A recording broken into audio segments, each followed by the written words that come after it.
Okay, folks, let me grab your attention. We will start up here. I'm going to walk us through everything we've done so far quickly, and then I want to get to texturing and shading, which is, I'm going to put it all under one big thing, okay? Basically, texturing, shading, coloring, it's all part of the same area of the program. So let me first, I have the rock here, right? I'm going to take this rock and I'm attempting to make this photorealistically. So I'm going to start with a primitive, and I'm going to start with a cube, like that. I'm going to hit the A key, which just frames everything up for me. I'm going to decide quickly on what parts are what. I'm going to scale it, not that way. I'm going to scale it with my X, C, and V keys that way. Am I right about that? Yeah, that's fine. And maybe if anything, a little bit shorter. And I'm going to do some point, edge, and polygon manipulations. I know that one wall of it, I will switch myself to OpenGL view, hit F9, go to polygon mode, select this polygon.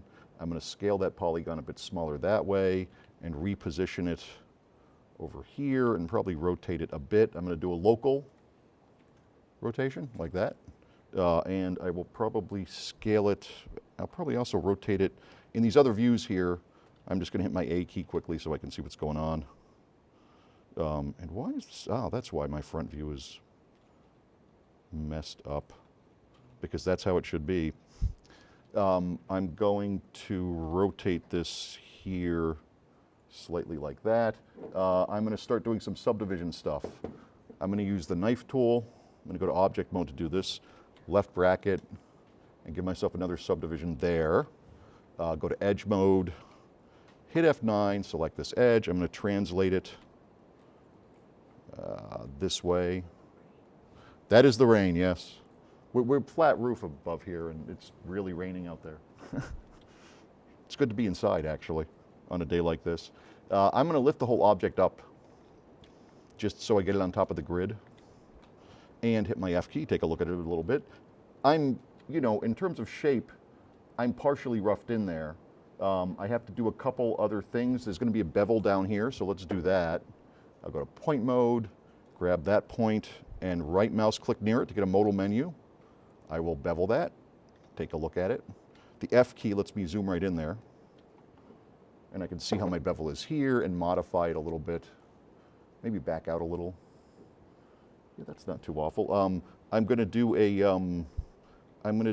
a polygonal bevel on the bottom to get the bottom looking right. Let's first grab that polygon like that. I'm going to use the knife tool to divide the polygon. Like, I have snapping on, I think. Oh, we'll try that. And I'm going to take this polygon here, F9, and extrude it.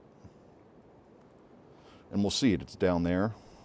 If I hit my A key in all these windows, you should see it. I'm going to modify the polygon itself by moving it slightly and rotating it a little, and then moving the whole thing back a bit, like that. Let me zoom in on it a bit. I'm going to scale it slightly smaller. Not that way. Length 0.01, length. Let's just go this way. There we go. Something like that, and inset amount is what I want. I want this whole thing to be smaller like that, because that's much more like what this looks like. I'm going to grab this edge, F9 here, and I'll translate it, which will, probably in a top view I can do this best. Yeah. That way I'll make sure I don't slide it off anything. And we're starting to approach the shape of this, though not much else. Let me move a point. I'm going to use the M tool to do that. I'll push this point up like that.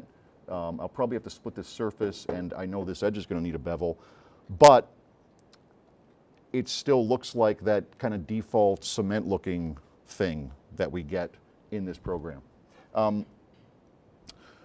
We're going to talk about the way shading and texturing mixes with modeling, and this is one of the 5 parts of 3D animation, which are modeling, texturing, shading, animating, cinematography, which I'm going to call camera work and lighting, and rendering.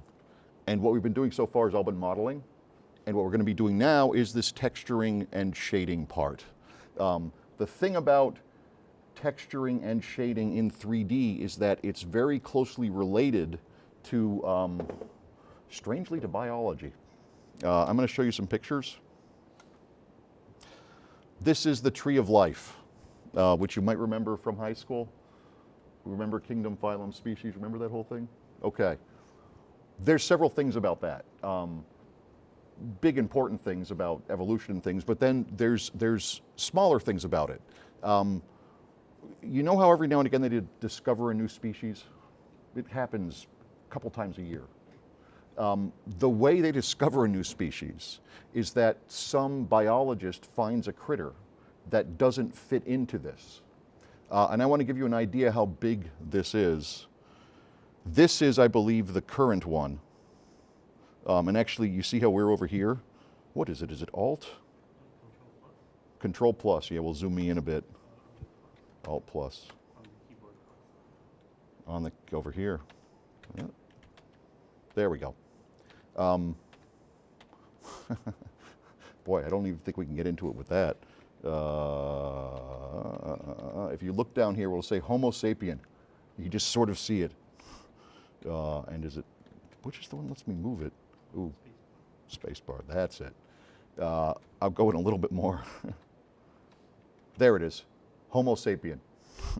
And if I back out,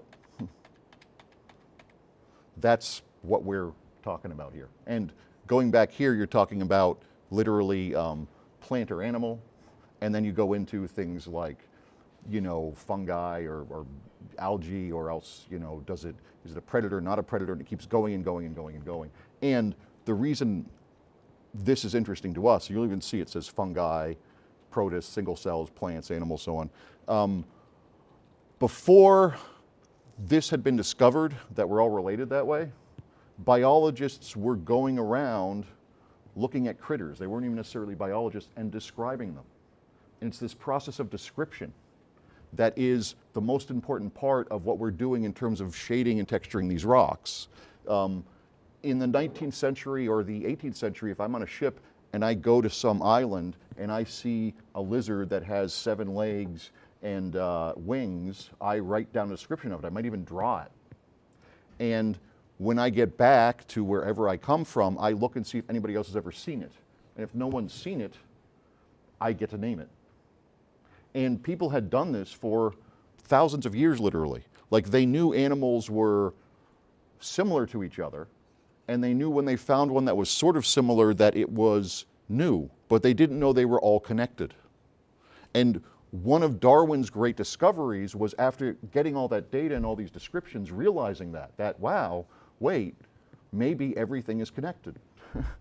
Now, that description process is exactly what we do here, except the difference is that we know modeling in terms of pushing points around and getting shapes. When it came down to texturing, and this only goes back about 30 or 40 years, what happened is people looked at objects and they tried to describe them.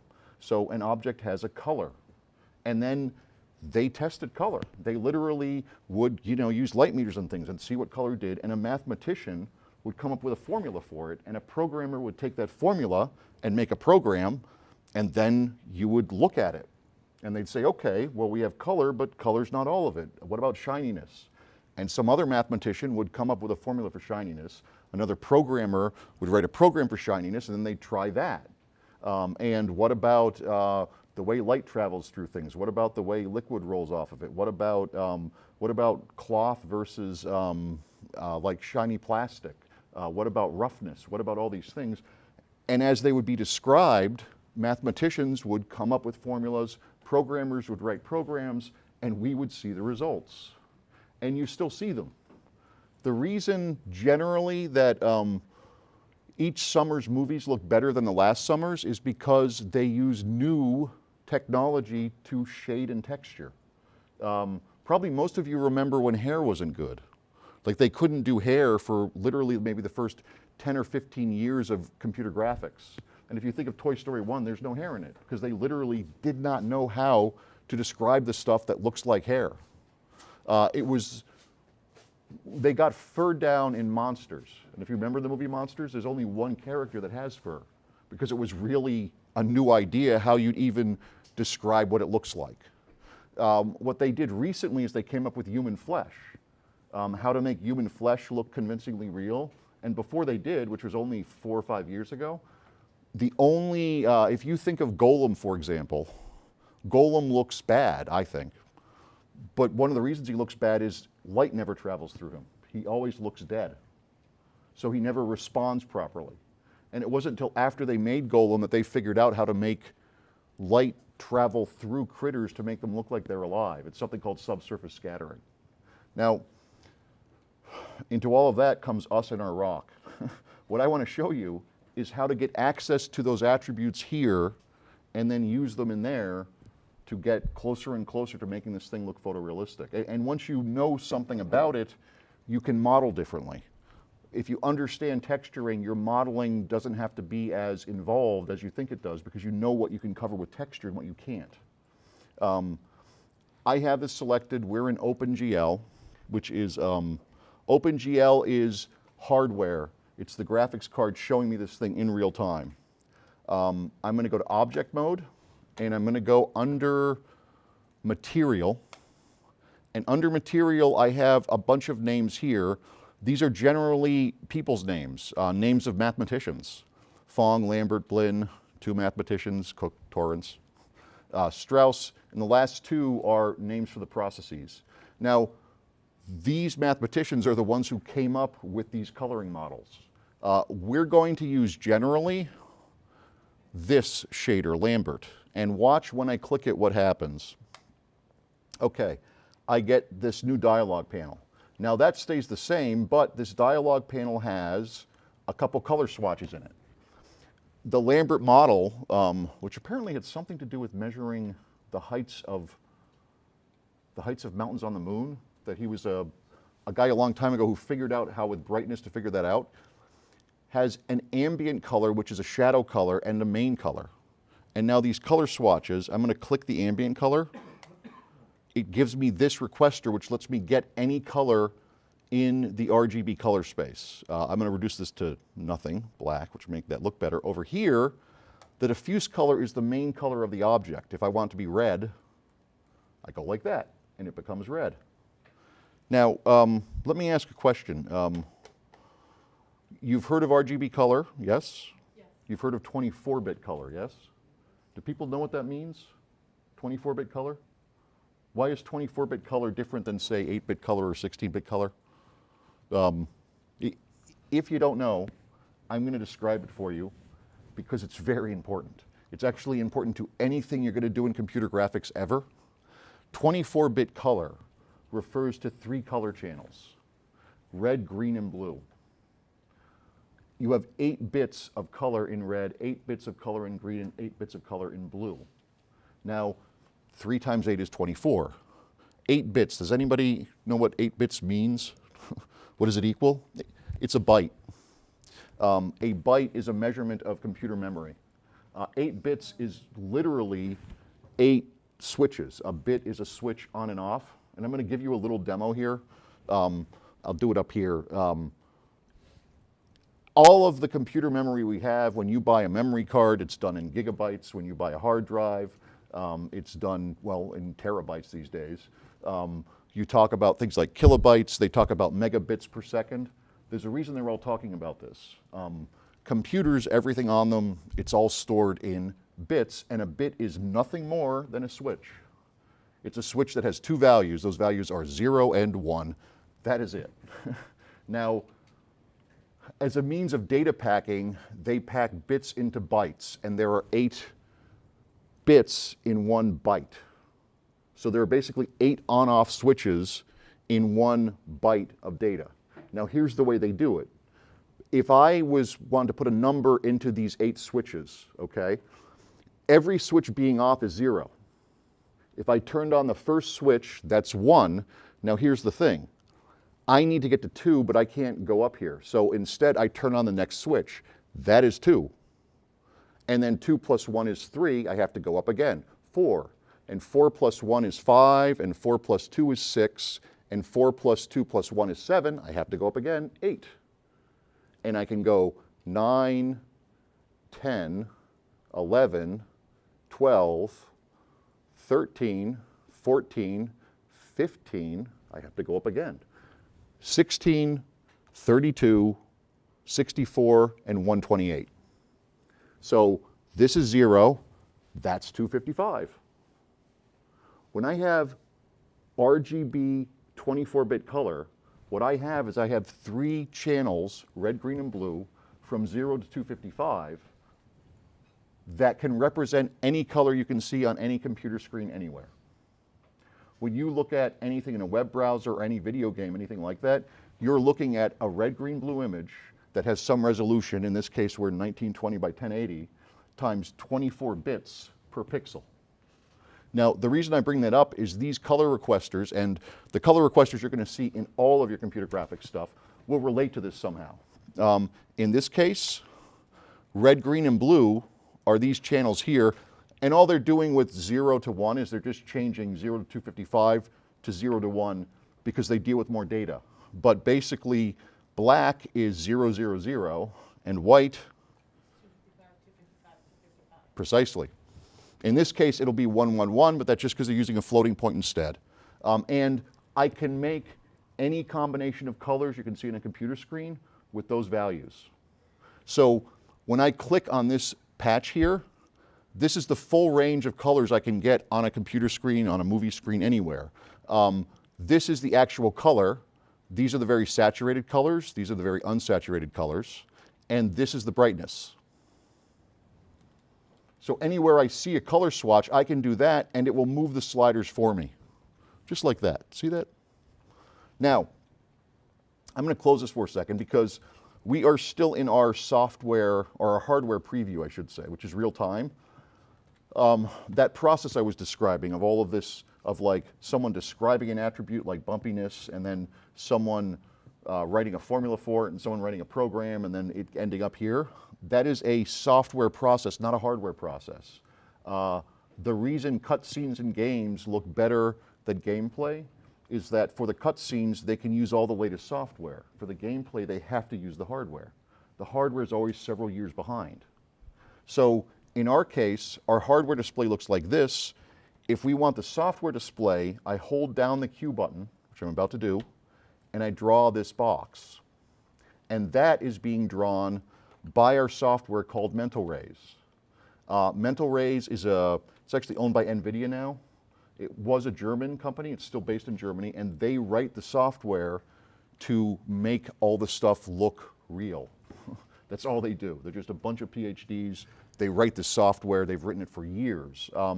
You'll note off the top that this doesn't look better.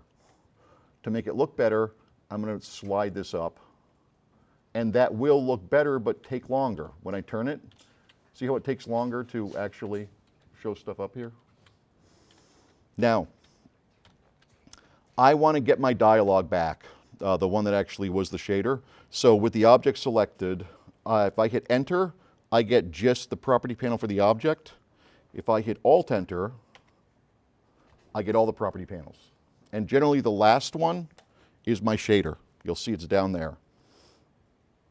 Now, if I have a color, a 24-bit color in this case, or a computer-based color that's representing the color of that object, one of the things they realized very quickly is that, well, if I have if I can give that a digital value, I also could give it a series of values.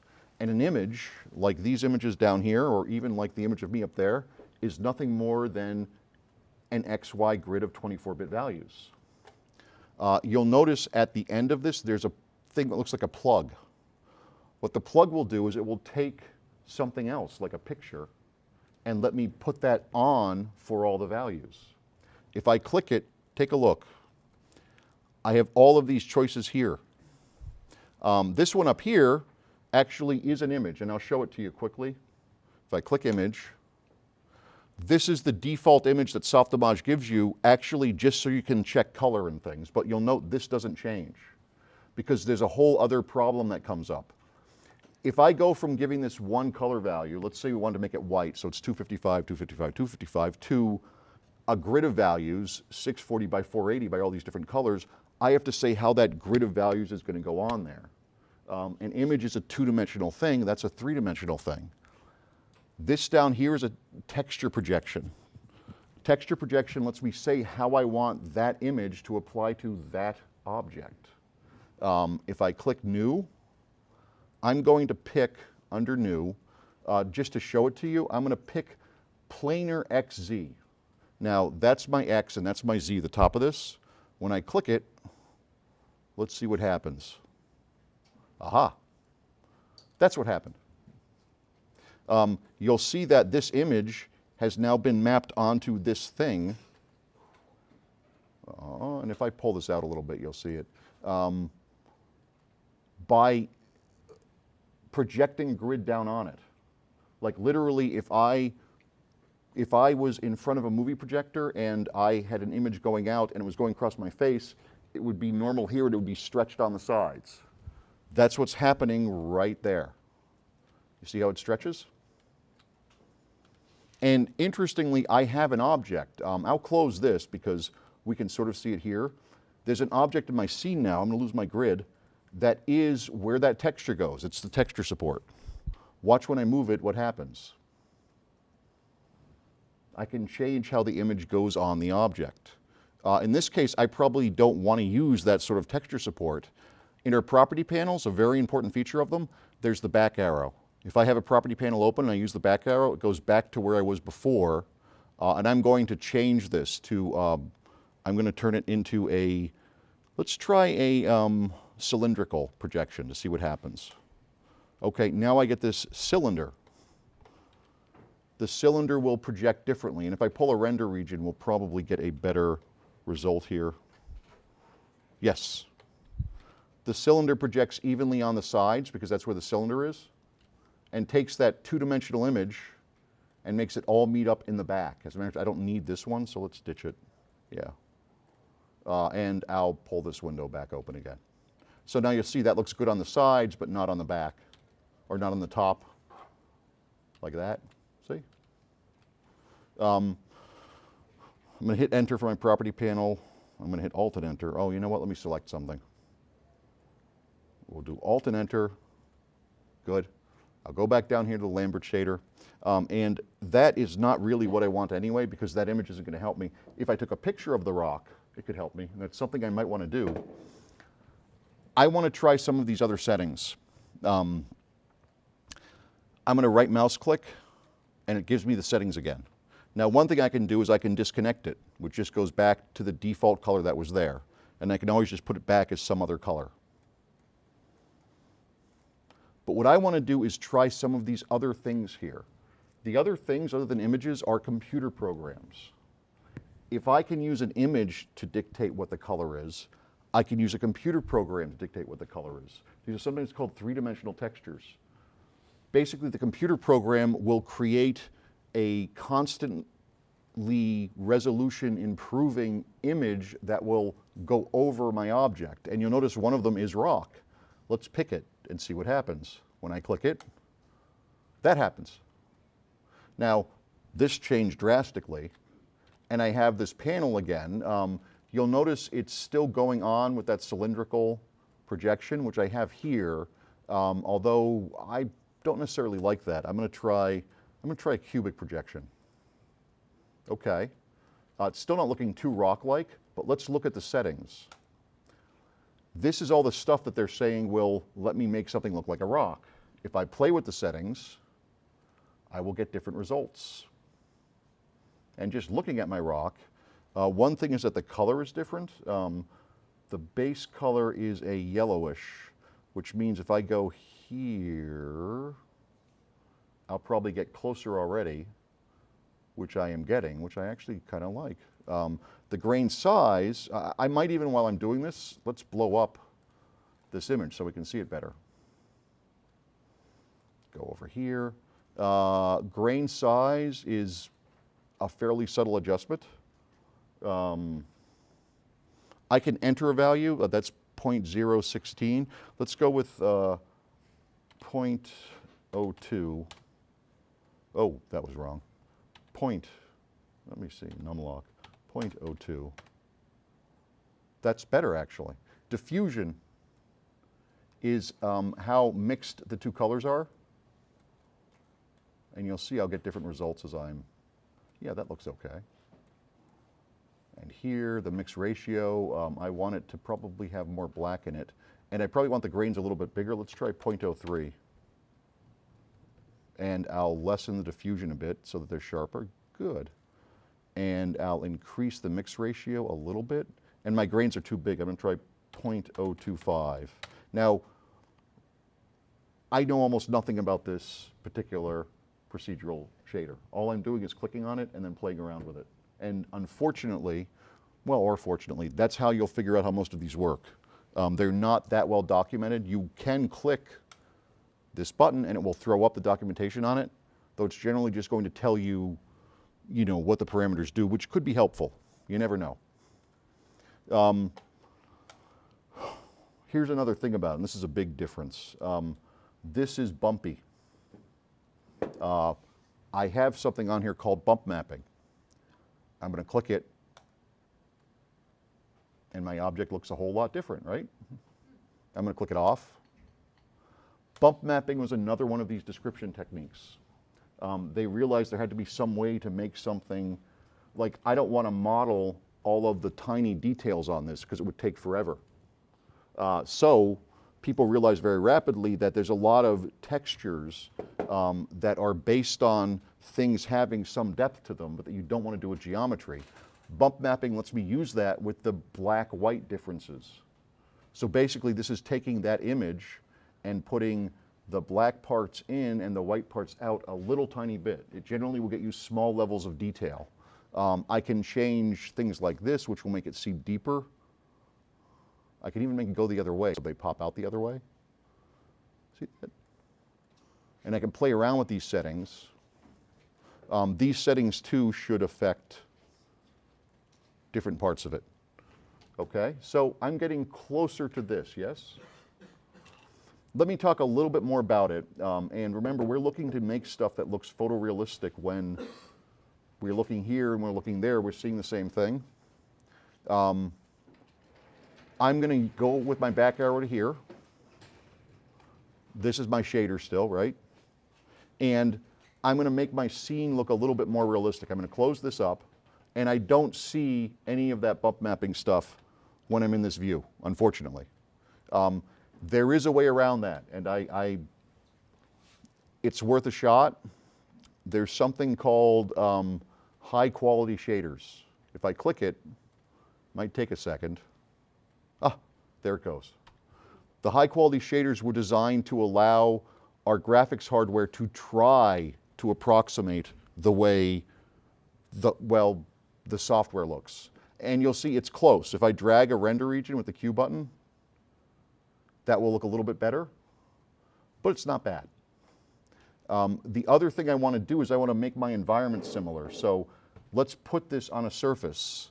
Primitive polygon mesh. I'll put a grid in here, which will come in. I'll make the grid much bigger. Make it bigger than that even. We'll make it 100 by 100. Okay, and actually I'll move the whole grid back because, let me go back to all 4 views. I really want the rock at the corner of it because it's just to view it. Maybe over here, yeah. Now I'm going to select my rock. I'm going to frame it up like that. And the reason I'm doing this is I can then take that background and let's put a shader on that. I'm going to grab a render region again. Like that. Material, I'm going to go to Lambert and we'll make the background ambient color black. And we'll say that it's sitting on a, let's say it's sitting on a blue surface. Now we have it looking like that. I'll make it instead a surface more like this table.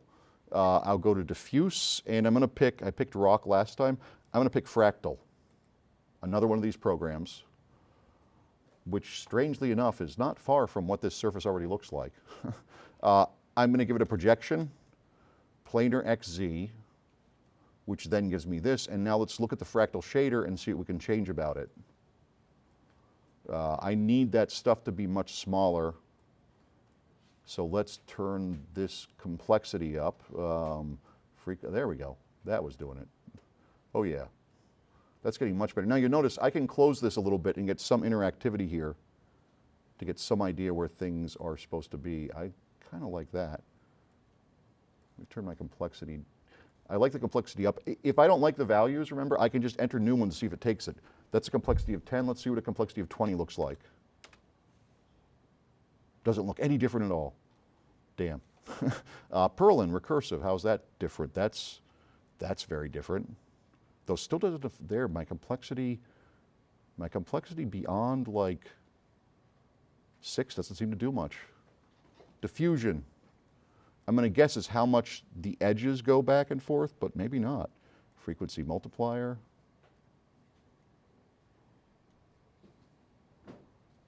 Let's see, oftentimes these things interact with each other, so you have to play with one and see the result in the other.